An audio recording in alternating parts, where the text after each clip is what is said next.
Well, welcome to episode 2 of the Ice Team podcast. Here we are at the North Metro Ice Show in Ramsey, Minnesota. I got Drew Aspinall with me. Many of you might know Drew on our social media side of things, but Drew is what I call the Wizard of Oz here at the Ice Team podcast. Wow. Kind of behind the scenes, making this tick, kind of one of his brainchilds.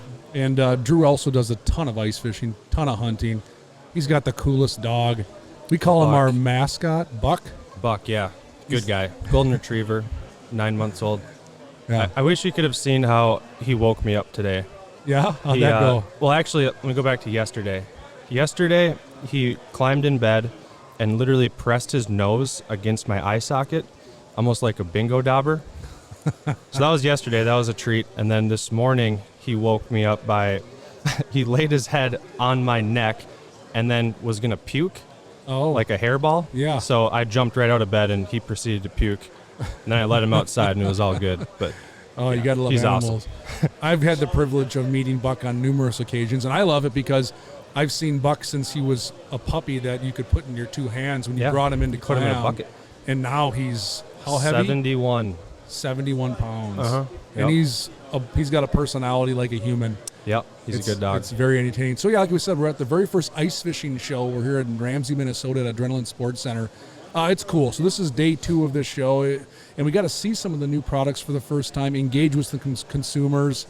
It is October only, and these ice shows every year seem to be getting earlier and earlier, and I think that's for good cause. If you follow the trends right now in ice fishing, everything is earlier in terms of the buying world. Yeah. You buy early. If you see something you like, you don't wait. It seems to make a lot of sense. But from my perspective, it's been a whole lot of fun to see some familiar faces, talk ice fishing, see some new stuff. I mean, we're familiar with a lot of new stuff, but I'll tell you what, every one of these shows I go to, I see something I've never seen before. Yeah. So awesome. There's all kinds of stuff. We got some great guests today. This should be super fun. Our first guest, his name's Jason Jacob. I've known Jason for a long time. I'm going to bring him on here in a second. This is his building, his show. He's got a really cool story to tell, and it's not in the world of ice fishing. So we bring Jason on. Come on, Jason. Jason Jacob here owns the Adrenaline Sports Center. He, like I said, if you're going to think about, we're going to talk a lot of ice fishing, I probably couldn't have convinced Jason to come on if that was the case. So, Jason, welcome. Thank you for having me. Yeah, so like I said, Jason, owner of this facility. You know what? It's funny. You know, when we first talked about doing an ice fishing show here, Jason and I were chatting, and I'll tell a little bit of the backstory of how I know Jason. It, again, has nothing to do with fishing. In our first episode, we talked about histories, a little bit about my history, and Jason Durham, our other host of the show, who was doing other podcasts, and I mentioned role models in my life in the world of coaches and teachers, and Jason was a high school math teacher at Coon Rapids and was my soccer coach. Yep. And that was how we continued to connect later in life. But at a young age, I aspired to look up to Jason on the soccer side of things. So, you know, Jason, thanks for having you on this show. For starters, you know, I alluded to the fact that you're not an ice angler. You never would claim to be. I don't think you've been ice fishing. Well, I have, but probably 35 years ago or so nothing in the recent history of what I do. So. Yeah. So you're looking at stuff at this show, being the promoter and owner of this venue, going, I don't know what that does. I don't know what that does. You know, if you ice fished 35 years ago, I'm going to guess it was probably in a hard house. There's probably some beer consumed. There's probably a few fish caught, maybe. If that's your experience of ice fishing. Pretty much a bucket, a hole, and Old school. trying to just stay warm for an extended period of time so I could at least get something done.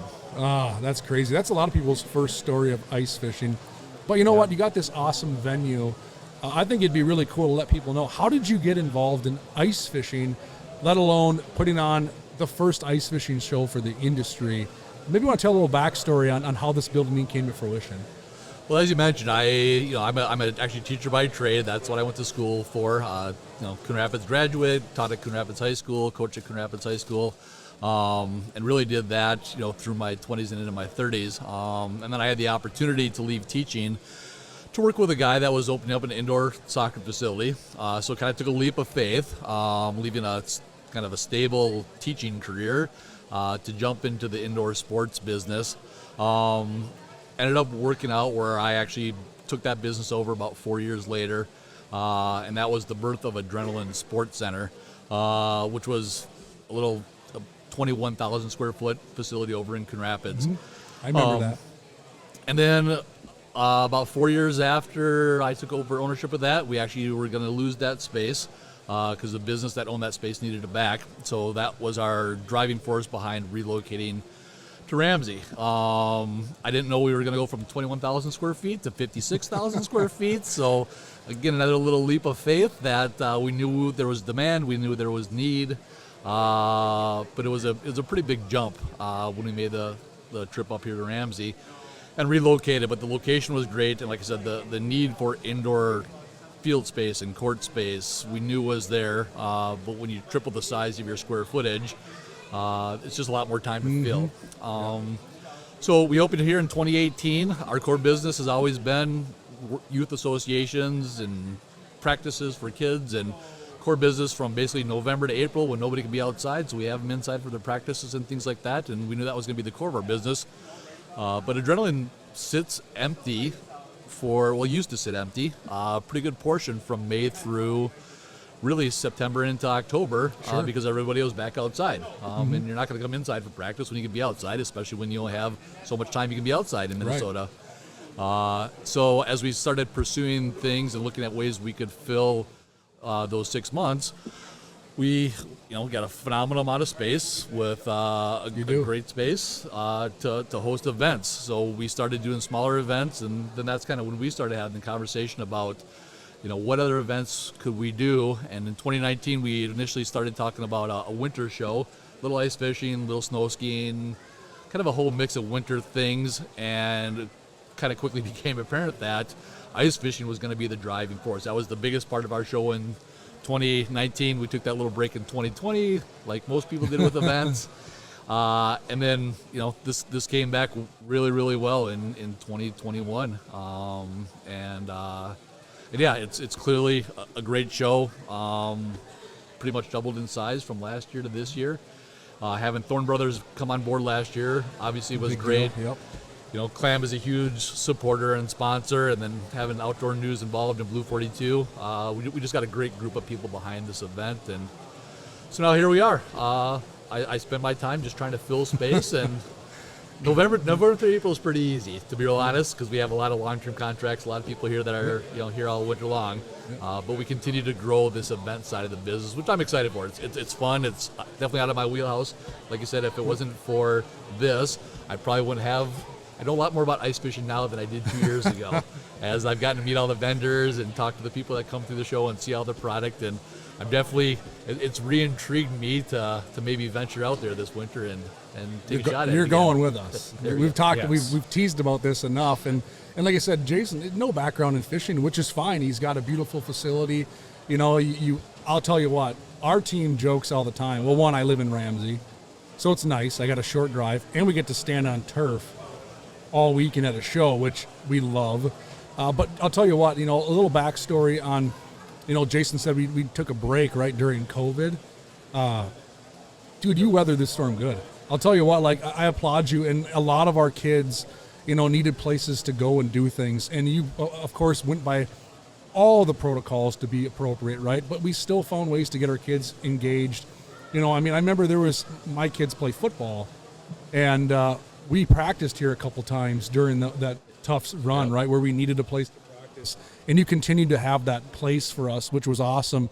And I'm super excited to see this used for these type of events because, one, it brings people in, and even some of our attendees we know are soccer players that were here, and they're like, oh, there's an ice fishing show? Oh, I'd like to come to that. So it's been kind of a breath of fresh air. But Jason's modest. You're pretty modest. He's a heck of a soccer player. So if for anyone out there watching from a sports perspective, we talked in episode 1 about I went to college, played some sports, this and that. This is the guy here that we feared in our alumni game in high school because he'd show up and just put a hurting on all of us kids all the time. It was always, Jason's here. This isn't going to be good. We're going to lose by a lot of points. So it's awesome. I'm super happy to see this work out for you. I got a lot of pride in your success because we know each other and we got a long history. I remember when I was 7, 8 years old, and my dad was going to coaching clinics that you were putting on, and you'd pull me out of the audience and say, "Hey, Matt, come do this drill or something with us." And I thought it was so cool. Lo and behold, later in life, would I go to high school, play for you, and then we played together for many years after college on men's soccer teams. So, and now we got brought back together through ice fishing, which is crazy. Yeah. You know, not soccer. It was through ice fishing when you're like, I got this venue, we should put on a show. I'll call Matt. We chatted, and I'm just very blessed that happened for sure. Well, one of the blessings of this facility, especially being a local guy, blessing of having this facility is, again, guys like Matt that I met when he was 8 years old. Yeah. Now he's here with his kids who are, 9, 10, 11, 12, 14, yeah. Exactly. So, and, some other people that I grew up with, seeing their kids come through, and just seeing a lot of people that I taught, coached. I was club director for a variety of soccer clubs up here, so a lot of connections. So I know a lot of people. But I've kind of hit that point in my life where it's fun to see the generation that I coach and I work with and things like that. They're now coming back around with their kids who are now playing and being involved in things like with that, and kind of seeing that next group of people come in. So, I truly enjoy what I do. A lot of time, a lot of energy. As you mentioned, COVID was obviously brutal when you rent space and you can't have your space open to rent. Right. It makes it a little bit challenging, but we knew in some way, shape, or form we were going to come out on the backside. And probably the biggest driving force for me and my partners of weathering that storm was knowing that we do serve 4,000 to 5,000 families a year. And if we didn't weather the storm, when people were allowed to come back in and we were allowed to be reopened and things like that, that if this wasn't here, where were those 4,000 to 5,000 people going to go? Absolutely. Because any space like this across the state is full like it is. And there's nothing up here in the northwest suburbs like this. So that was a huge driving force behind just making it work. And now we're excited because not only are all of those groups back in, but like I said, our event business is growing. We're growing. And now we have this opportunity to bring a whole another group of people through, whether it's the ice fishing show, the cornhole tournaments we host, the craft fairs, the Ramsey Business Expo. We just get a lot of different people through here. And we're going to continue to find ways to serve our community and bring people through the building. I will say the location of this place is on par with where I believe like the heart of the ice fishing belt is, like especially on like the north side of the metro. You get out of the 94 corridor a little bit. I feel like from when I just got into ice fishing, I feel like the northwest side of town, maybe it's because it's where I'm from, is kind of like the real soul of it. And I would you agree. are right on it, on Highway 10. Yep. Yeah, and it's kind of strange. Ramsey, I think, gets a little lost in the shuffle, grand scheme of things, as far as where it is. I think people have some misconceptions, but west of Anoka, They call us Ramtucky. yeah, kind of out here. But I mean, we're 40 minutes from St. Cloud. Yep. We're 40 minutes from probably like Woodbury or downtown St. Paul. You're like 30 minutes from Dave Genz's house, 20 minutes from Clam. Yeah. That's perfect. As long as you don't have to go through Anoka right now in the construction, Yeah. it's super easy to get here. Yeah. I think you have something very unique here, Jason. Obviously, you're not just the promoter of this show. You own the venue. It's awesome. I mean, you can't see on the camera the angle we're filming, but this entire 2 soccer field arena on this half of his building, it's full right now. We're in the middle of an ice show, so we're filming this during open hours of an ice show, and you can probably hear some of the noise in the background, people having fun. But it's packed. We brought in a lot of people here. This is super fun. It's awesome, man. Thank you for. I'm happy you reached out to me and said, "Hey, I got this cool building. We should look at a show." Then you called the team at Thorne Brothers, and then it just snowballed. And now this is a substantial event.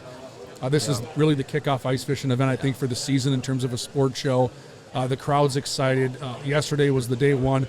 Man, it was super busy all morning. We had a lot of people excited. You got food trucks, everything going on. So. Thank you for putting this together.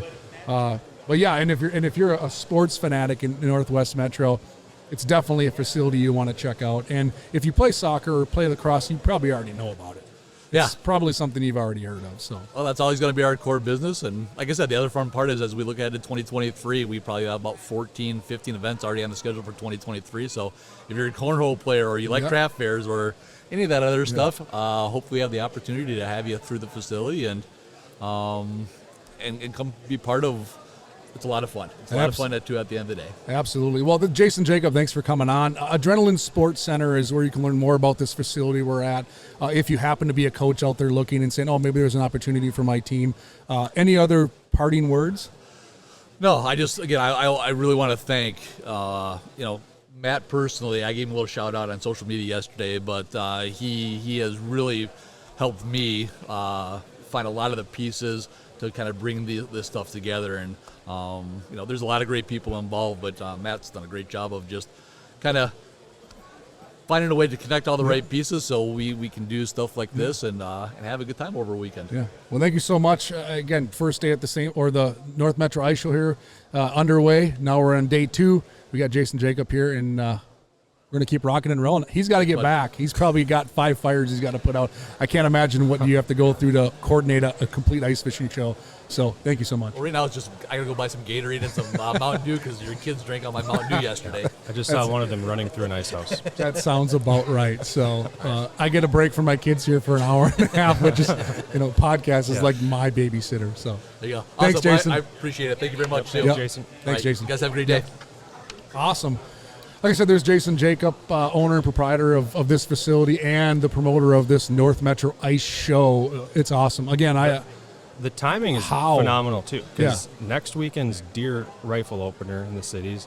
Later November, guys might be ice fishing during the St. Paul show. Absolutely. Like, it just gets busy with stuff. Yeah, I've seen pictures on social media in the last week or so of stuff coming up, and that's at freezing ice, and this little pitcher slough has got ice on it. This pond's got ice on it. So it's happening. And you can see the excitement at this show in their faces when you start talking. And it's not just about products. Yeah. My excitement at shows is teaching, right? Like people are like, oh, I'm going bluegill fishing. Like, how you catching them fish? It's great to talk about products. And you get deals at shows and things like that. But the excitement I'm seeing here is the excitement for the sport. Oh, my God. To go catch walleyes, to catch bluegills, to cut your first hole on the ice, the anticipation, it's real. Yeah, absolutely. So, we got another set of guests here that we got on. This next set of guests is really cool. So they got a product that I'm very confident most of our viewers probably have never seen before, and we're not going to get to probably show it to you on film here, but they're going to talk about it. This is a new partner of ours at Ice Team called ICESPY. And I'll let them talk about what's going on. I got Ben and Steve here from ICESPY in the house. They're going to join us for a little bit, talk about what they got cooking. They are a vendor at the show, so I really appreciate them taking time out of their busy day to engage with all these consumers and eager ice anglers to sit down and chat for a bit. So I'm going to invite Ben and Steve. Come on over, guys. They're waiting in the wing. One of you can hop here. One of you can hop over here. I did a very, very brief intro of you guys and just kind of tease the waters with ICESPY's unique. Our fans probably haven't seen this. You want to tell them what ICESPY is and maybe tease them a little bit with what this is, because they're probably going, oh, what is this? It's new? Tell them about ICESPY. Sure. Yeah. I'll start out. Again, introduction. This is Steve Weeres with Ben Weeres from Winter Recreation Technologies. Hey. Yeah. How's it going? We kind of pull them literally out of a crowd. It's all good. It's a busy day. They're probably trying to get people engaged in their booth, but yeah, go ahead. ICESPY. I mean, I teased them a little bit. What can they expect about this? Yeah, I guess so we have a pretty new product to the market. It's called ICESPY, as you mentioned. And basically the primary objective of this device is to measure ice thickness and to provide that information to any individual via the internet, basically. So you can go online and look at the ice thickness of any particular spot on a lake where this device is placed. So it's really, the goal is to help make ice fishing and winter activities more accessible, more safe. Absolutely. More enjoyable, right? So that was kind of the primary goal behind the invention. But now we're broadening our products and stuff like that to really, again, just support that mission to really expand winter recreation. And if you're watching or listening, I would encourage you to search on your Google browser or something for this product so you can see what we're talking about. It is truly, truly unique. Drew and I have talked about it a lot in the office. Yeah, absolutely. Super neat system. Yeah, if you haven't seen it and you're listening, it's basically, we have one right behind us. It looks like a big buoy. Yeah. essentially, with like an inner tube around it. Good. And I haven't seen it in action, but I imagine that it floats around. You have it anchored to the bottom of the lake, right? Yep. And then the ice sort of wraps itself around it, and then from there it gets thicker, and as the ice creeps down lower, it sends signals Can to Tom you guys, can right? Tom lift that off? That is it heavy? Yeah, I was going to say we could get Tom, it on the video, but yeah, I guess See if you can lift that thing up and bring it over. I'll have, Yeah. Well, here we go. We're going to show you what this is. yeah, I guess, and to try and explain it to somebody who's not got a visual here. So here's our Vanna White. It's actually Tom Yeah, Hine. He's right, part of yeah, our that's marketing team. Spin it, make it. Yeah. No, That's the ice. Yeah. Basically, it's like a navigation buoy. So you Yeah. see like no wake buoys and stuff like that a lot in lakes. That's essentially what it's made to look like. Because people are used to that. It's kind of a warning signal. It's got that Yep. safety orange on it, reflective tape, and all that kind of stuff. So, to your point, it's meant to be placed in the water when the water's unfrozen, Yep. and it's anchored to the bottom, and it'll float there till the ice starts to freeze, and then when the ice freezes, the transducer, the sensors there on the bottom below that buoy, will start to Yep. sense ice. That's and then- awesome. Yeah. And it's a good theme right now. I mean, here we are the last weekend in October at the first ice show. We just mentioned how people are starting to talk about seeing some ice on lakes, on ponds, on back bays or whatever. And a common topic this time of year, which I think should never be overlooked, is obviously ice safety. Yes. And I know a little bit of the backstory about the ICESPY, having talked to you guys multiple times, and that's a big reason for it too. Yeah. Is the safety element of the sport. It's a pretty safe sport. I think we all can agree. I think I heard a stat one time. There's more injuries in an extreme fashion in ping pong than there is in ice fishing. It's true. So ice fishing is a very safe sport. But maybe you want to talk a little bit on how the ICESPY can really help, whether it's a DNR office, a sheriff's office, a resort on Lake of the Woods or Red Lake, be more productive on communicating to their consumer and or ice safety. So I think I'll take that one. So what started our whole effort here was this paradox, right? That, the DNR will publish guidelines, on safe ice thickness, but the only way to know how thick the ice is to go out on the very surface you want to measure and drill a hole and stick a tape measure down. So our thought is we can at least give the situational awareness about how thick it is in that spot, because we know no ice is ever 100% safe. And I think we as a sport have to promote, if you're scouting a lake, you want to know where to fish, you should also scout the lake to know where not to go. Right? It's this, again, situational awareness about where are the streams, where are the springs, where should I not go, even though the ice is thick in one spot, there's no guarantee. Right. And I think because of that awareness, that's why you see so few people actually getting hurt.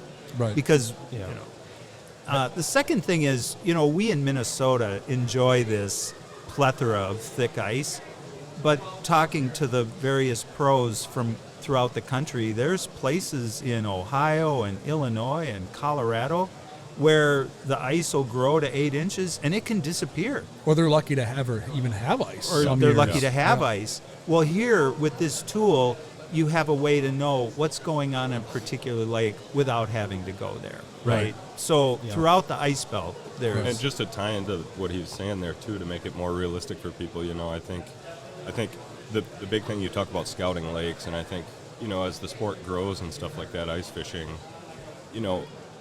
for me and passionate ice fishermen, it's the unknown of a new lake or a new spot or trying something new that really drives and motivates, I think, really passionate ice fishermen, right? Yep. So, to your point, Dad, if you go on a new lake, it's those springs or those little pockets that you don't really know about, right? You can look at a map, a topographic map, and there's a channel that comes in there, so I'll be careful there, right? There's some obvious spots, but there's a lot of places on lakes that Just you never don't even know. know, right? And so I think that's where this technology can come really into play is, as people start to navigate out into new places where they don't know. But even on lakes that I've been on my whole life and stuff, that, there's spots that change. And that people, even though they know about, they go in, right? So because they change frequently, and one year they might be okay, and one year they might be totally different. But so I think that's a big part of what drove us to do. The other night I was watching. Have you guys seen the movie The Hurt Locker? I have. Yeah. Where they have they basically have the guys in Iraq and they're disarming the IED bombs, and they always send in the robot first because you don't need to go there. It probably isn't safe. Most likely we can send the robot in before we send the human, right? Yeah. It's kind of the same thing for this. Oh, that's essentially. Yeah. Like you're Yeah, sending real the good robot analogy. out, you're going to know exactly what's happening through the eyes or this ICESPY, the thickness of the ice through the robot, and then you can venture out. Yeah. ICESPY, the hurt locker of ice. I like So, that. yeah, Drew might have just came up with something. I think we've got it. Yeah. Well, our tagline is know before you go. Right. Yep. And it, before you're going to take that trip out, do I bring my four-wheeler? Do I bring my wheelhouse? Right. Yeah. What's even practical? Absolutely. And when I first saw this product, when we were chatting a little bit, I wrapped my head around it. And there's only so much we're going to be able to communicate, obviously, right now to the person watching. They'll have to do a little bit of research on their own. But I initially thought right away of these big resorts on Red Lake and Lake of the Woods that are constantly trying to communicate, oh, we're out a mile, we're out 2 miles, oh, we just got past Pine Island or whatever it might be. Now they have a system like this to where it's very easy for them to determine without sending that person out there, hey, we got 6 inches of ice a mile out, or better yet, we're now able to drive this far out. It kind of gives that real life information back to this resort. And another cool thing that I know you can do is once the system's deployed and in position, it'll share that information back to said website. So now I look at it like if I'm looking to go to Lake of the Woods, I might go, hey, I want to go. I'm not going to go up there until I can get to this flat or get to this spot. That could be a determination on when I plan my trip. Now I can go onto this website. If there's an ice spy, let's say in this situation, you can say, oh, sweet, they got that much ice. They got this out there. So a super cool tool. And I know you mentioned a little bit that there's even some DNR starting to get involved. You were talking about some holding ponds and different things like that are measuring not just ice thickness, but they have to stay at a certain level of depth. Right. I don't know if you want to touch on that briefly as well. Yeah, there's a couple ways we're going with the product. One of them is adding lake elevation to the measurement, because there's a lot of situations where lake elevation in Minnesota, there's only 900 lakes that have lake observers that are reporting lake level. And there's a lot of reasons to want to know that. When to institute slow no wake, managing, if a lake gets high in phosphorus, they have to control the level because they might add a phosphorus filter to it. So we're adding that. But one other dimension that we've added to ICESPY is the ability to measure ice and water temperature. And think about this. We're sitting now and the lakes are running 45 to 50 degrees. Well, as you watch that temperature graph go down, you know how ice forms. It's going to get to 39. The lake turns over, and then it goes down to 32. So now you have insight even before the ice freezes about the time horizon of when ice will form. Yeah. So we're trying to expand that. And then once the ice freezes, I think we can develop models that'll predict how thick the ice will get in the future. So do you bet any of your friends on when the ice is going to form? Because so you can see we're at we can do that. 39 degrees. We get one cold night, no wind. Next thing you know, you're having beers with your neighbor, talking fishing spots. You're like, I'm going to bet your money that tomorrow we get some ice. And you're thinking in the back of your head, I know we're going to because I can tell you. Yeah, all the people that live around my dad already have lost enough money that they know not to bet what the ice thickness is. Yeah, and I think it's funny to jump a little off the ICESPY topic. But again, if you're watching or listening, you definitely need to check this out. It's a really unique product. You're going to see a lot more from our camp on some of this stuff coming down the pipeline. We're going to have it displayed at shows. Come ask our team questions. We'll do our best to answer them. But jumping off of ICESPY and talking a little bit of fishing, the world works in mysterious ways, right?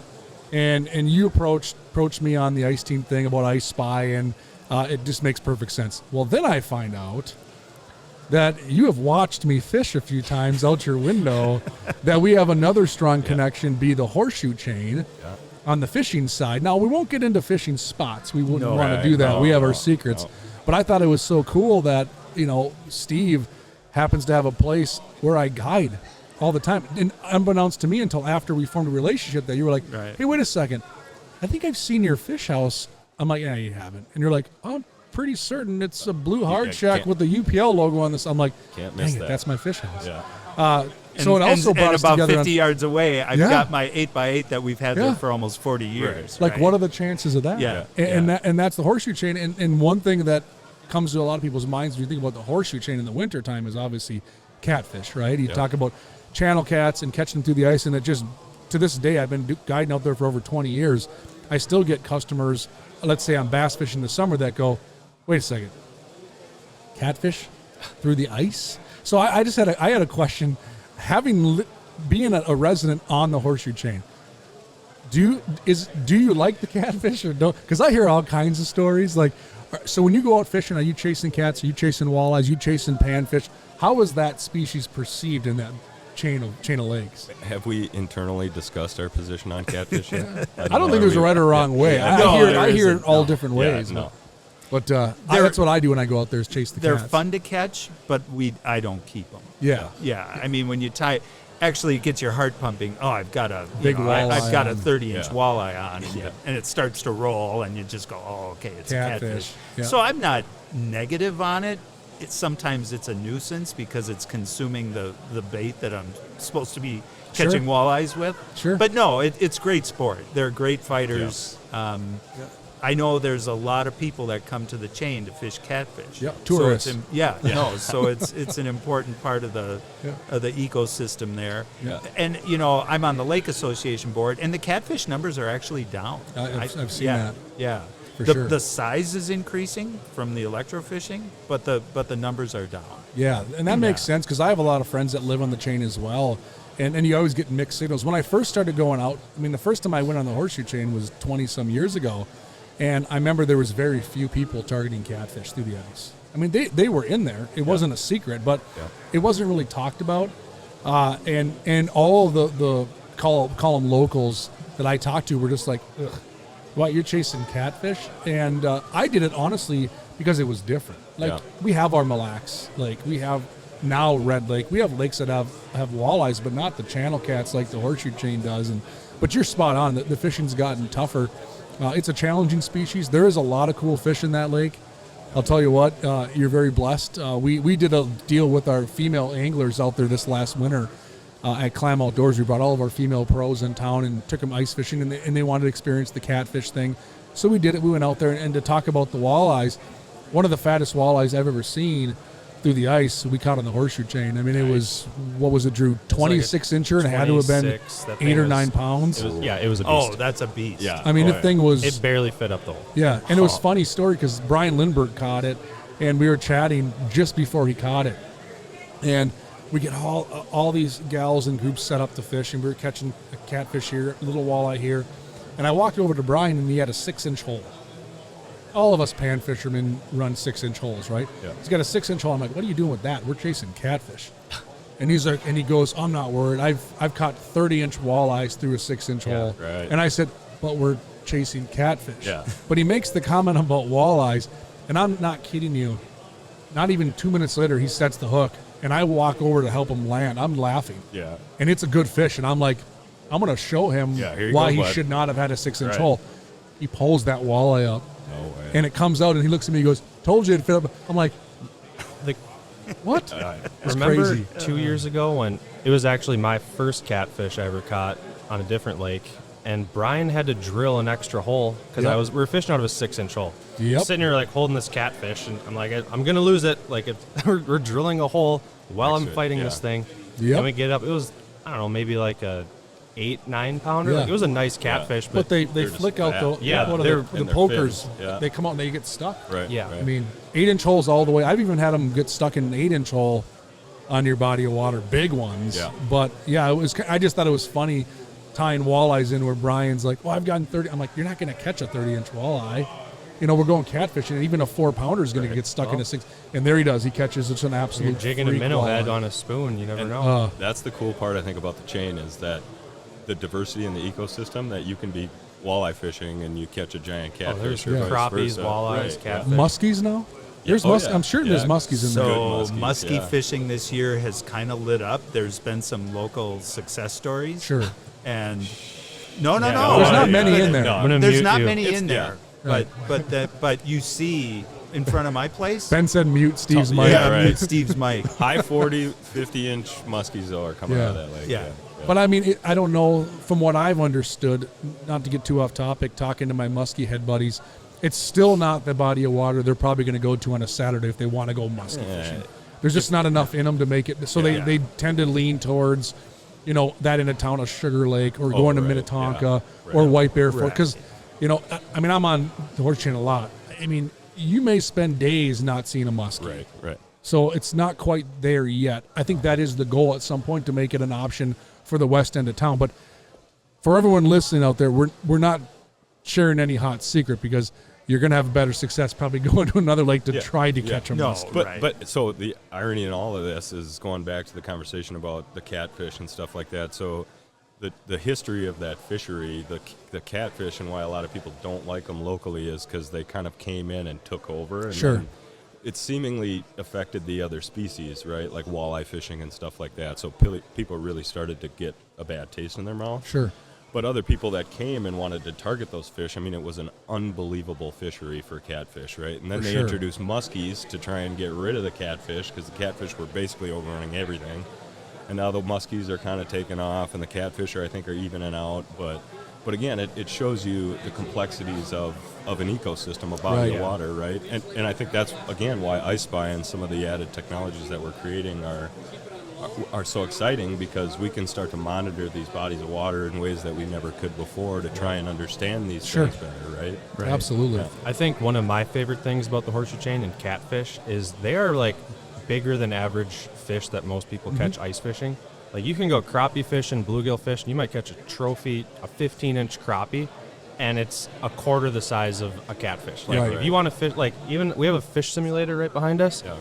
First things Matt's kids went for was the lake trout. Of course. Like people want to catch Fight something like a big. mule. Yeah, like Right. when you're like holding your ice rod and you're like, I can't do anything. Like I just got to wait for this thing to tire out. That's pretty fun. You Versus get a 4-pound catfish on an ice rod, and it's pretty intense. Oh yeah. And they taste. I mean, I'm not. Yeah. I don't keep a ton of fish to eat, to be honest. I like to eat fish.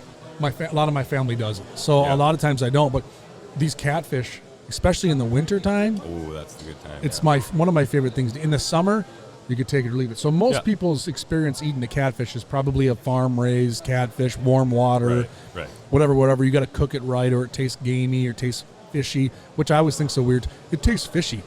You're eating fish. Everyone always says that, even on walleye, it tastes kind of fishy. I'm like, it's a fish, but in the wintertime, on catfish, they're marvelous. I agree. They taste really good, and I think that's one of the draws. Is I see a lot of people that go out there. Yeah, they want to have the fight, they want to have the challenge. Because I'll tell you what, the catfishing thing is not as easy as it was 5 years ago on the Horseshoe Chain, where you used to go out there and catch a lot of them. You work very hard. In fact, some of the other guides I know on that body of water are going to pull off the lake on the catfish side because they're like, it's just too complicated to stay on these fish and show our clients a good time, but so there's a challenge element too, but they're tasty. I mean, I like them, but I think that is part of the draw is people have seen how good they taste and they want to have a couple of them to take home. Oh, yeah. So it is a special fishery for sure. Well, and to expand on episode 1 of the podcast, you were talking about eel pout. Yeah. Now, to me, eel pout is a 4-letter word, right? But listening to that podcast, you kind of get a different perspective on some of these fish and how much fun they can be to catch and how good they taste. Yeah. Right. I didn't even know you could eat an eel pout until I listened to that pod. I didn't. Yeah, they're so good. No. So, and speaking of which, the chain, there's a catfish festival on February 11th. Yep. So we're, people are starting to embrace these fish that were otherwise rejected. And don't they win like $3,000? Yeah, no, it's going to be a big deal. Right. Yeah. Shout out to Chris Schreifels. I know Chris pretty well. Yeah. He was one of the people that actually introduced me to the Horseshoe Chain 4-ish years ago. And I know he's the one that won that catfish tournament. He's an absolute hammer. So Chris is probably not watching this. He's probably doing construction work, but I'm pretty sure he won that. And he told me, he's like, yeah. I'm like, well, what'd you win? Like, I don't know, like I figured there was some kind of tchotchke prize. Yeah, right. He's like, Give Carter $3,000. I'm like, Yeah. what? He's like, yeah, I won $3,000. I'm like, I'm gonna have to enter this catfish tournament next year. Yeah. That's But right. it is a super cool fishery. I just thought it was really funny how that tied us together, Right, even yeah. more so to where we had more synergies than we thought outside of the ice team partnership. Is that you guys got this place on one of my favorite chain of lakes. Yeah, So little did you know, my dad was sitting spying tinkering on and inventing this ice product. fishing right. spies Yeah. from your cabin. Yeah, Yeah. exactly. right. And I the chain- I probably had holes drilled in the ice with a bunch of test probes while Right. you were out there fishing. Yeah. and the chain, talking about unique ice, That is, I yeah, would say it has the most unique ice of any system I'm on all Right. winter because it's a river system. Exactly. And to touch a little bit on ice safety, as we start looking at people jumping onto the ice here in the coming weeks, when you're talking about a river system, especially where there's current, the unknown is escalated. every day. And if I'm going to get on my soapbox for a minute to talk ice safety for anyone listening or watching, you take all the caution in the world. And I have always told this to my kids, who my oldest is now starting to venture out on the ice with his buddies. I may not be there. It's always a situation in any way, shape, or form where if you ever have to go, I wonder, you don't do it. It's one of those Right. things where if you have to stand at the edge of the ice and go, I think I'll be okay. I've always been of the mindset you just hold off or you do all the necessary precaution. But getting back to a river system that I've seen in the Horseshoe Chain, you're going to have parts of that lake where you're driving trucks. Right. You're going to have 30 inches of ice like any lake you've been on, but you may turn around the next corner where there's current and you could possibly fall through on foot. Yeah. So if I'm going to just talk a little bit of my dad in me, for anyone listening. Can you tell a story about Ben and your pool, quick? Oh yeah, Ben, my youngest or my middle boy. This is good ice He's the safety. smartest. Yeah, He's the smartest in my family in terms of kids progression. Right? He's brilliant. He's grades. We got a new pool. We got above ground pool, 4-foot pool, whatever. It got a tiny little skim of ice, and Ben thought, I can go out there on that. Did not go that well.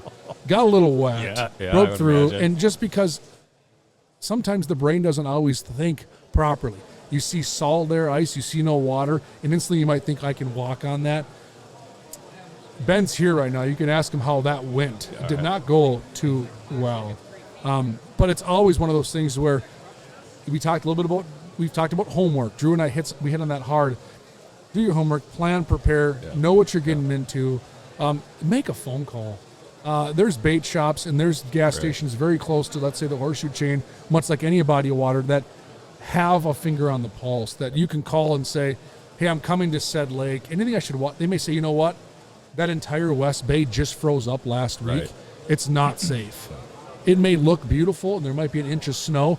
I'm telling you, it's not safe. So use your network, do some homework, do some planning. I think it goes a long way. Right. Yeah, and then to that point, I mean, there's a bay that you can drive by on the chain that freezes up first every year, and it's probably got 2-3 inches on it before the bay Steve's on, and that one's wide open. Right. And the other one's been frozen for 2 weeks. So like you said, you could think, you're good to go, right? But How well does it work in current situations? Like if you gain ice, obviously it's going to trigger your sensor down. If you recede ice, can you still see what's going on there? yeah, absolutely. If the ice grows an inch or reduces an inch, the unit will measure. I'm thinking of when we were up in the Apostles. That's where we were, right? Apostle Island, yep. Yeah, and Schwamigan Bay. Yeah, Schwamigan. And the ice was just, it was like the scariest ice I've ever been on.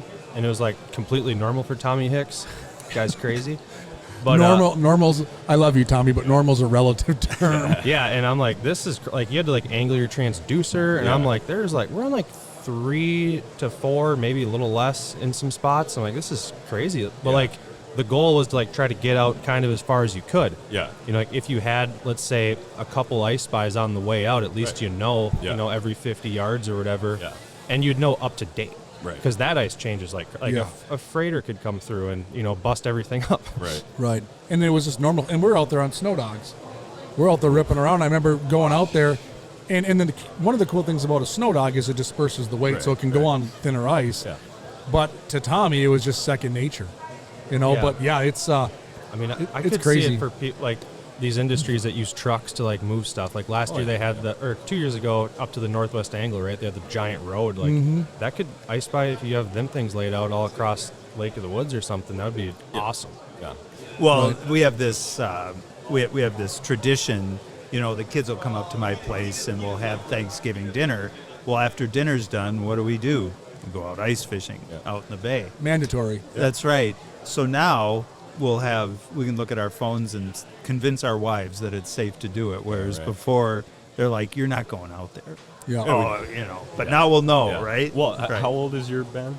My Ben is 11. Okay, so I'm Ben too. Yeah. For everybody that doesn't know that, and I'm in my early 30s now. Yeah. Not to disclose my age, but your 11-year-old Ben, I'm 20 some years older, and I'm still probably as I'll call it stupid when it comes to my trust in ice. Because just last year I was, and this has probably been a tradition, honestly, almost every year with me and my brothers and stuff. But just last year I guarantee the last person out on the chain of lakes with a boat, because the night I was out fishing, I was chiseling through ice to get to the spot, and it would all freeze up around me, and I had to chisel my way back. And by the time I got back, the whole bay that we were on, which is one of the last to freeze, was frozen up, right? Yeah.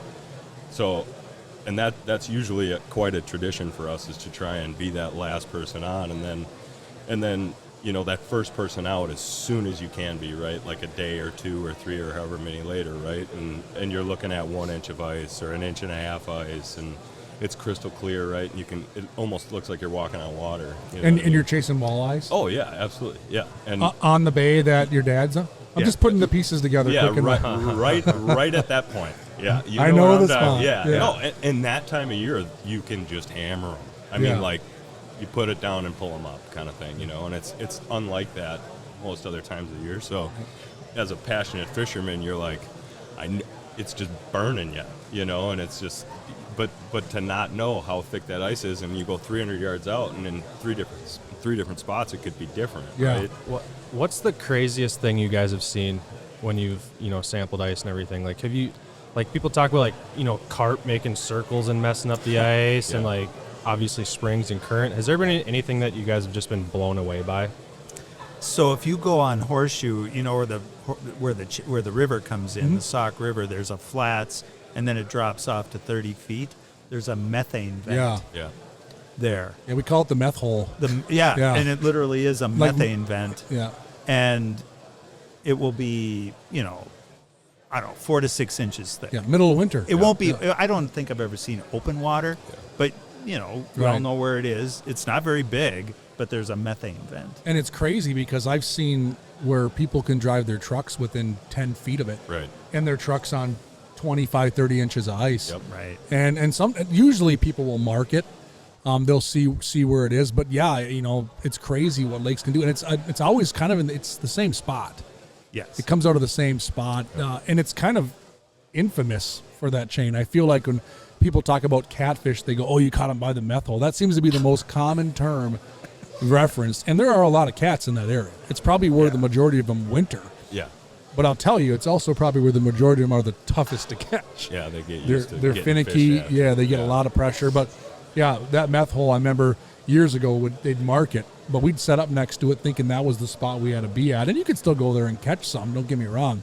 But yeah, that's an infamous spot on the Horseshoe Chain. Right, The meth right. hole they call it. Yeah. And the locals all know about it. You call Channel Marine, the bait shop, they Yep. tell you where it is. Yeah. So Right. it's pretty well known. Yeah. Yeah. So every lake probably has some anomaly like that, Mhm. right? Yeah. Yep. It's very interesting. But no, guys, I mean, we thank you so much for coming on the show. I know you're busy, so, both these guys are taking time away from the booth. We're during a sports show. This isn't after hours. So thank you so much. Anything else you want to hit on before you guys probably have to get back to real work? No, just we appreciate the opportunity to be part of ICE Team. Yeah. And I think our business and what we're doing fits in with the educational aspects of Yes. it. I think raising the awareness of ice safety, providing data for research just to know more about how lakes freeze, why they freeze, are there any long-term trends? Sure. I think ICESPY and that technology can contribute a lot. So the synergy of working with Clam, I think it's a very good partnership, and we just are We're very happy. thankful Yeah. to Yeah. be part of it. So now, if somebody wants to see, we kind of teased them about these units. Maybe direct them quickly on where they could go right now to see some of these. I know you have some in action live on your website showing some of the stats. Other than the Horseshoe Chain. yeah, where would you want to send them, to our listeners or our viewers? We've got a website, www.winrectech.com, so you find us on the internet. And then, if you're curious, email me. I can send you a link to a unit. You can, it's a portal. I can share the link with you if you want to see the unit in action. And it's the unit in front of my place, right? Sure. So you'll see the water getting colder, so it's very valuable. I actually, that link's on our Lake Association webpage. Sure. So I'm comfortable sharing it. Yeah. And I mean, so it's just worth shoot me an it's email worth and looking I'll, at. Because you may have see it in somebody that's action. wondering, they may even be thinking right now, I could utilize that technology. We may have a resort owner right now watching this or listening to this podcast. So there might be advantageous for them to reach out to you to at least ask some questions and understand more of what this thing can do. And just to make touch things on safer. that, though, so generally when somebody purchases one of these, they own the information, right? So if we sell a unit to somebody, it's not like we just publicize all the data and allow whoever to go out and look at that, right? So generally we can't just start sharing links to other people's devices, but we do have information Public that we can units. share. Right, Yeah. exactly. Got it. So if people are interested in just seeing what it's all about, we can share whatever with people. But to your point, right now, I mean, people can go out and buy them, and if you've got if there's people listening that have an application in mind or a resort that they go to or that they own one or whatever it may be, we are actively working with folks, similar to that, to put these in the water all over the state and stuff like Awesome. that. So.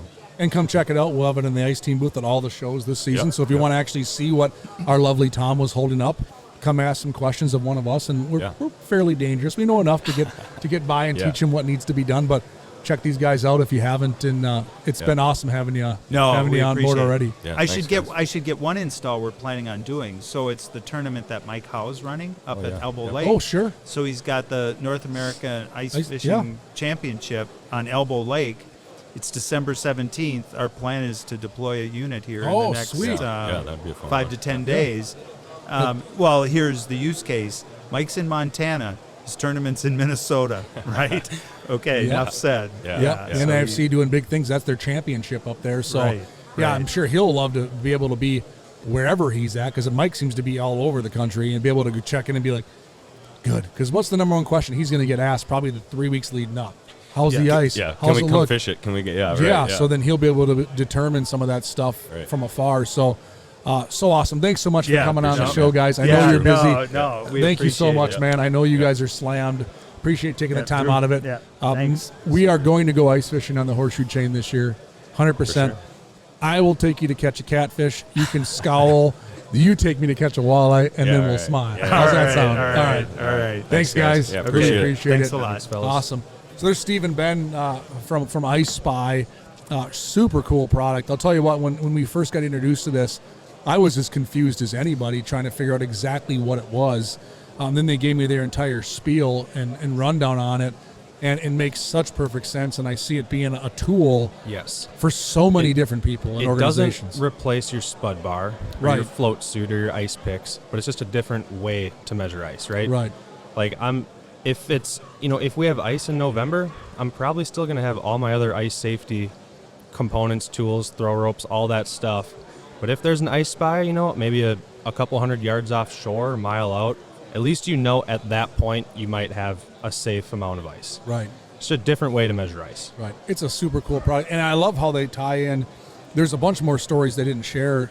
They probably have tons where they're working with different DNR and sheriff office too at some of these more pronounced public accesses to where they know there's a lot of traffic going out of, let's say, this axis or that axis, that I'm seeing some of these organizations step up so they can provide this information because I've seen it, believe it or not, I've seen it before where there's trucks that let's say, end up putting their truck in the water 20 feet offshore, right?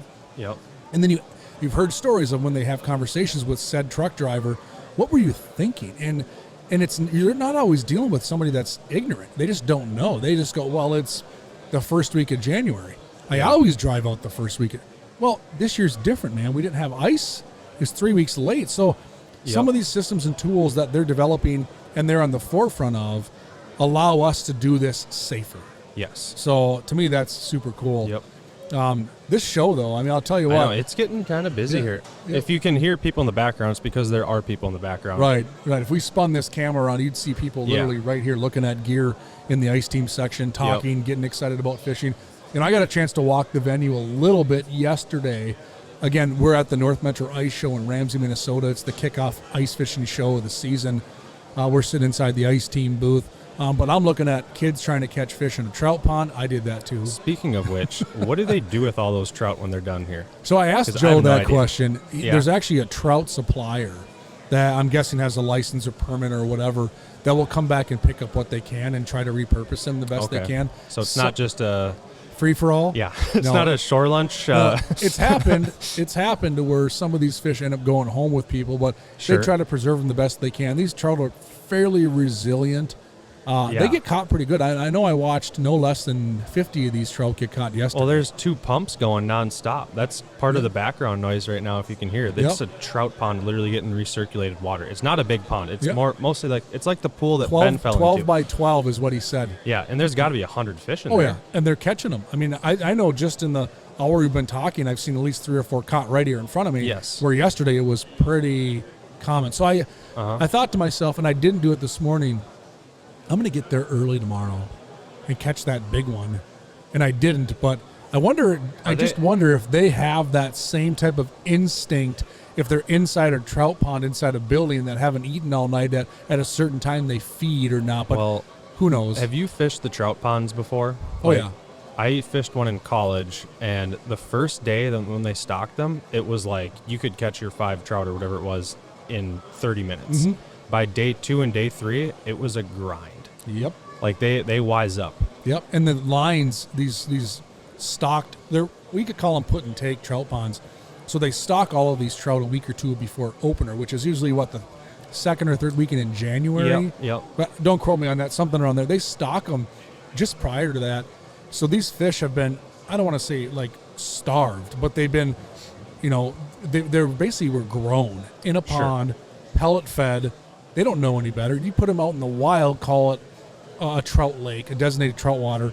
The second they open up these doors for these hundreds of cars lined up, you've seen the pictures on Facebook Shoulder and to social shoulder. media. It is ridiculous. And everyone's catching their limit. They get their 5 fish and they move on. I heard one time that they predicted that upwards of 80% of the trout in that body of water are taken out that day. Really? 80%. So when you talk about day 2, it becoming more difficult, it may not be because these fish are cultured or pressured. They might be gone. When the one I was fishing was it was an open water deal. Okay. And I think the ponds, there had to be so many minnows and insects in those ponds. When you introduce 1,000 trout into a 1 acre pond, like they are just gorging themselves. Oh, yeah. You know what I mean? Oh, yeah. And then, you take out half of them and they wise up quick. And all the ones we have here are rainbow trout, and that's the majority of the ones you catch. But I know on some of the ponds I fish, whether it be a Square Lake or Courthouse or Senanco Lake in the Coon Rapids Dam Regional Park, whatever, there's a bunch of them out there. I know most of them are rainbows, but what I know they've done is they've stocked a handful of browns. Usually they're big Yep. ones. I've even heard rumors of a small assortment of lake trout in some of these ponds and bodies of water and deeper water. So you have an opportunity to catch them else. But one little tip, this is one thing I've noticed, and maybe I shouldn't be saying this on a podcast, is these same ponds that have these trout produce some of the biggest crappies and bluegills and other game fish that it would blow your mind, but they don't get the attention because they're designated trout ponds. You can't target some of these fish or even use certain baits or applications on these bodies of water. Some ponds have closed seasons even, to where I think some of these other fish are protected. I've seen some giant crappies come out of these trout ponds, real big crappies, not to tip anyone's hat. Real big crappies come out of these trout ponds, and pike, and Something's really gotta eat 'em. big pike. So it all makes sense when you think about what fish feed on, some of this ecosystems that exist. Yep. It makes sense there on that. So I'm pumped up. I mean, Maybe we need to go trout fishing this year. Just I go would shoulder like to to. shoulder, full combat mode on Courthouse, and yeah, that sounds kind of fun. I mean, maybe the weekend after, and we try to catch let's the do 20%. it. Let's film a podcast right in the middle of that. The pictures, if you're watching or listening, you know what I'm talking about if you've seen it. And these are a lot of these pictures that are almost unbelievable. There are hundreds of flip over fish houses almost touching each other. Yes, It is insane. It looks like this. It does. It looks like a sports show, and everyone's trying to catch a fish. Yes. And this crazy thing, Drew, is that they're catching them. It's not like they're all sitting. Like, they're catching them. They're biting. They're catching these fish because these fish don't know any better. Yeah. It's crazy. It's been years since I've done that opener, but I know, like you heard Ben talk to from ICESPY about tradition being the last one on the ice. I know the trout opener's tradition to a lot of people. Absolutely. People go out there and they plan it. But I'll tell you what, I've been super excited to get back into the sports show world of things. We're going to do some of these podcasts at additional shows. You'll see this table and things set up at other shows in the future.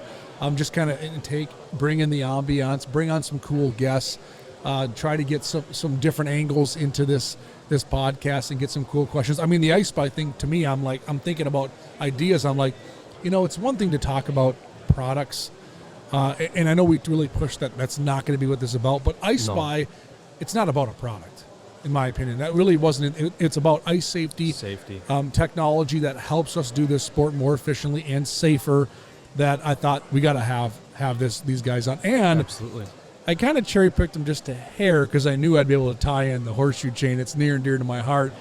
Cool body of water to fish. But I'll tell you what, if you get a chance to see Ben or Steve at a show or an event, wealth of knowledge. I mean, these guys don't just produce the ICESPY safety technology. They're fishing all the time, and I think that's one of the cool things about this industry. I've met so many great people that are involved with different brands. We were talking about that the other fish. day. Everyone fishes. Yeah. Everyone in this building fishes. It's insane. And the tie-in to hunting and fishing and sports and fishing and all of the above in this facility. And we talked to Jason about his background in sports, and this is a sports complex. It's the Adrenaline Sports Center. Yep. There's a huge tie-in to fishing, ice fishing, and sports. And it's growing, and the kids aspect, booming. I mean, we got how many, 7 or 8 of our youth pro staff running around right now, Yeah, teaching and educating. Watched a kid with a whole bag of goodies walk that way. Now he's getting line on his reel from Oh, yeah. Tony. Getting Spooling spooled up. station. So it is happening, Yeah. and I'm excited. I need to still walk the show a little bit. There's some things I haven't seen. I got a chance to check some stuff out yesterday, some really neat stuff. And I think one of the cool things about sport shows, one of the many things, is obviously you can come and talk to the ice fishing, call them players, right? Some of maybe the larger companies you see more that are prominent. But I think one of the coolest things about a sport show, at least from my perspective, is checking out some of these smaller 10 by 10 booths that we've never seen. I know at least 20 vendors at this show, maybe more, that just in passing, I'm like, I've never even seen this. I've never seen this trinket for a fish house, or maybe new lure, or this new concept, or a tool to do something different that we've never envisioned. Yep. To me, that's one of the biggest draws to sports shows, is just seeing some of those things you can't see maybe at a store. No, everyone does it online, social media, but once you're here in the environment, you get the product in your hand, you tinker with it. It's a different feeling. Yep, and then tricking out your gear. I mean, I know just here we're looking at a tricked out snow dog. We brought a tricked out ATV, different ways to do things. And then there's the conversations. How was the tricked out fish house It was pretty yesterday? cool. So part of the idea behind this show is modified fish houses. So a little backstory on this show. So 20 plus years ago, I started an event in St. Cloud, Minnesota, and it was to modify your fish house. There was a website called fishingminnesota.com. Facebook didn't exist. Heck, we didn't even have anything cool on our phones other than Snake, which you probably might not even know about. It was a monochrome game. I couldn't text people images or do videos or go on any kind of cool apps. We just had cell phones, and they did exactly what it sounds like. You could call somebody. That was about it. So when we'd get together and do these little events, we didn't have all the cool trinkets you have now. So we would go to Menards or Home Depot, and we would buy things to trick out our fish houses. So I thought to myself, this was a long time ago, let's get together and show off what we've done. So I created an event called the Portable Modification Get Together. And we went to a little park in St. Cloud. Actually, I think it was a Waite Park, just north of St. Cloud, a little regional park. And we had about 40 people show up, and we showed off all the things we've done to our fish traps. Wood boards, carpet, maybe a makeshift light that we rigged up or whatever it might be. And that's what birthed the Portable Modification Get Together. Well, fast forward, I started working at Thorne Brothers. I brought that event with me to Thorne Brothers. Then I left Thorne Brothers, started working at Clam and Ice Team, and left the event there. Well, it's made its way all the way to the North Metro Ice Show. Come full circle. It's come full circle 20-some Thorne years Brothers is the later. presenting. They are the presenting sponsor of sponsor. this show too. And yesterday we had, I don't know, there was a dozen or 20 modified fish houses, chairs, different systems for ice fishing, and they actually judge. The winners took home a $300 gift card to Clam. Oh, wow. So they bring all their modifications, which is super neat. So we actually had a good attendance yesterday just to check out the modified fish houses. It is pretty cool amazing deal. how far and above and beyond guys go to trick out their fish Oh. houses. Hub houses, flip overs, it's amazing. Guys tinker all summer long. Yep. And just to be more efficient on the ice. And the guy that won yesterday, Paul, I know Paul well. He was at the very first event in that park in St. Cloud, and he's been to every single one. He won the contest yesterday, and he was telling me yesterday, and I can quote this because he told me, it's a flip over fish house, right? So you're talking flip over. This isn't an ice castle. This isn't a wheelhouse. This is a flip over house. Canvas. He has poles. $6,000 into it. Oh my God. And if you saw this, if you were here, if you saw it, Drew, What? he's got TV. He was watching sports inside an enclosed I building. think we need It's to talk to Paul. amazing. We need to get him to make us a house where we can have these microphones. Oh. So we're actually fishing when we're on the I'd like courthouse. that. Inside warm. Yeah, That'd it be was awesome. wicked, and he pulls it with a four-wheeler. He sleeps in it. It's got all the bells and whistles. He's so proud of it, and he's one of many that do that stuff. So there is an actual page I know on Facebook. I think it's called Trick Your It's Trap. called Trick or Trap. And it's got insane amount of views. So Yes. that's not a lost art. It's kind of fun. And one cool thing I know at Clam that we've done that we've pushed for is we've created products to trick your trap, to make it easier for you so you don't have to go to Menards and hopefully not electrocute yourself as you try to build something in your garage, for sure. which we've all done. So first show is underway here in Ramsey, and there's many more shows. We're going to do podcasts, like I said. I know at Sioux Falls here coming up in a couple of weeks. Yep. We're looking at St. Paul. There's going to be many other venues we do this stuff at. So if you happen to see us at one of these shows, come over, say hi. We're okay. Come over and pat us on the back. And we give have us a fist Jason bump. Durham. Jason Durham's doing He's still shows running all around. over the place. Yep. He told us he's got some cool. Jason made an appearance here yesterday. Did he really? He was dressed as an avocado. No, he was. I mean, I believe it. I He 100% showed believe up to the show it. Halloween dressed costume. in an inflatable avocado. He calls me and he's like, "Hey Matt, what are you doing?" I'm like, "I'm at the North Metro Ice Show." He knew that, and I'm like, "What are you doing?" He goes, "I'm here." I'm like, "No, you're not. What do you want, Jason?" "I'm out front. Come out." And the dude's got an inflatable avocado. He was in town for a costume event for another fishing organization, and stopped out. And I kid you not, he was in an only Jason Durham inflatable avocado. So our co-host Jason Durham, I pictured never a Jason dull Durham moment. up in Park Rapids, ice fishing by himself sometimes. Right. And just thinking of things like that. Oh. What am I going to wear to next year's Halloween party down in the cities? An avocado. Avocado, because that's one of my students brought in a bunch of avocados today, and it made me think of it. Yeah. But this is why he's the co-host of our podcast. Yeah, We thought guy's about entertaining. apps. We know the person. We know what it should be. You saw him on episode 1. He's got a heck of a cool story, and he's going to bring out the best stories in Yep. every person he talks to. Guaranteed. Absolute natural. And the look on people's faces when he walked through this venue yesterday dressed as an avocado, It matched the turf. oh, never a dull moment. So Jason Durham's got a lot of stuff planned. We're probably going to start wrapping up episode 2 here. We got a lot going on at the show that we're going to get back to and engage with these excited consumers and talk fishing. Super cool to talk to Jason, hear his Yes. backstory. It is awesome to see someone that's not involved in ice fishing putting forth this kind of effort for ice fishing. Commendable. I think it's awesome. It's a labor of love. I can't imagine if you don't even do the sport. So kudos to Jason and his team here putting on this event. We talked to Ben and Steve from ICESPY. That technology is in a league of its own. I'm excited to learn more about it, see more of it in person. We talked about doing some demos with them as they deploy some of these systems. Maybe we'll bring some of this to some of our fans, probably not in a podcast out in a boat, but some content that you might be able to see as we check this out. Yeah, don't challenge us. We could get a pontoon out there. We'd have the whole thing happen on a pontoon. That going on. But I don't know what else, Drew. Anything else we want to chat before we send everybody on their way? No, I think we hit it all. Yeah. So, cool second episode. We got 2. a third we're going to film this week. We're not telling you about it yet.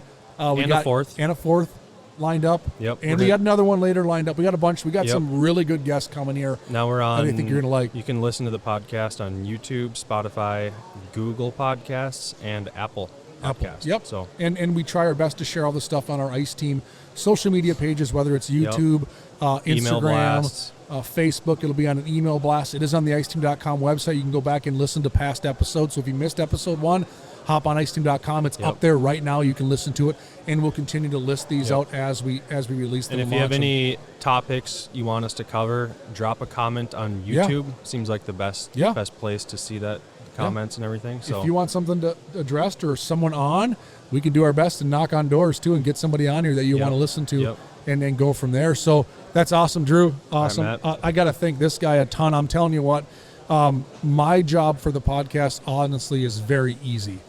I just show up and I talk. Drew is literally the person that's doing all the work behind the scenes to bring it to all of you, from setting this stuff up, making sure. I don't know what any of that does. I know there's a cool button that I push once in a while. Is it the green one? Yeah, push it. Yeah, I know where that button's at. I've pushed it a few times. Fun, but he is literally setting this up, editing it, putting it all together, making sure it gets to the places. So, dude, man, thank you so much complaints, for doing this. Talk to Matt, not me. Yeah, that's fine. You can come my way. But Drew, thank you so much. He'll probably appear on a few of these throughout the entire season. But just so you know, he's the guy making this all tick. So if you see Drew at a show or an event, give him a high five.